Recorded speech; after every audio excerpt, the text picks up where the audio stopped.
So guys আসসালামু আলাইকুম। আপনারা দেখতে পাচ্ছেন যে আমি শাক বসাইছি চুলায় শাক বসাইছি, শাক রান্না করতেছি। আমি দেখছেন কত ছোট পাতিলে কত কম শাক।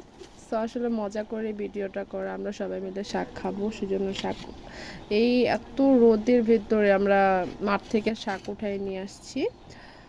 সো আসলে একটা কথা না বললেই না, আগুনটা জ্বালাইতে এত কষ্ট হয়েছে আমি কি বলবো। শেষে আমি হচ্ছে আপনার দেখেন কেরোসিন, দেখছেন আমি কেরোসিন তেল দিয়ে শেষে আমি আগুনটা জ্বালাইছি।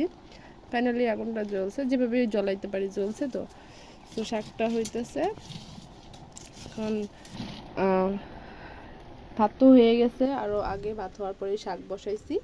সো এখন পেঁয়াজ রসুন কাটবো, সো আপনারা দেখতে থাকেন আসলে এই শাকটা কীভাবে বসাই। সো আমি এখন শাকটাকে উল্টিয়ে নেব নাড়াচাড়া দিয়ে। আপনারা সবাই জানেন আসলে গ্রামের বাড়িতে আসলে, ঢাকা থাকলে গ্রামের বাড়িতে আসে রান্নাটা খুব কষ্টের। চুলা, আমি তো বললাম চুলা দিলে তো অনেক কষ্ট হয়েছে, একদম নাকের পানি চোখের পানি হয়ে গেছি আমি। তো মা আসে নাই, তো মা আসলে হয়তো আমাকে এত কষ্ট করতে হতো না। মা আসলে আমি শুধু বসে বসে খাই আর ঘুরি।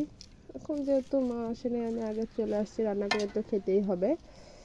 তো আপনারা দেখেন আমি আরও কীভাবে রান্না করি। আরেকটা কথা হচ্ছে যে গ্রামে চুলার আগুনে যে রান্না করাটা, এটা কিন্তু একটা মজা, যদি আপনি সেটা বুঝতে পারেন।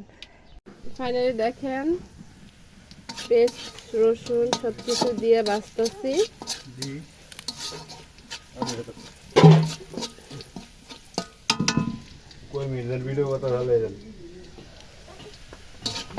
দেখেন সবাই, আমি এখন বাঁচতেছি পেঁয়াজ রসুন কাঁচামরিচ তেল দিয়ে ভালোভাবে একদম কড়কড়া করে ভেজে নিচ্ছি।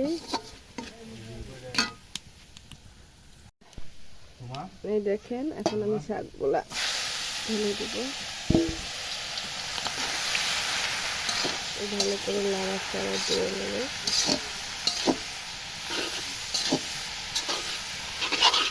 আপনারা মনে করতেছেন আল্লাহ রে কেমনে যে খাইবো এতগুলা শাক রাক্ষসের মতো।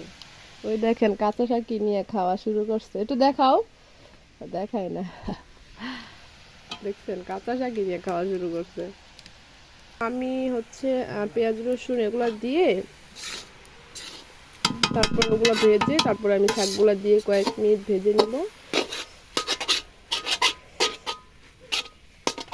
দেখতে পাচ্ছেন এখন প্রায় হয়ে গেছে, এখন নামিয়ে ফেলবো। তো সবার যদি ভালো লেগে থাকে ভিডিওটা, তাহলে এই আপুকে একটা প্লিজ সাবস্ক্রাইব করে দিন।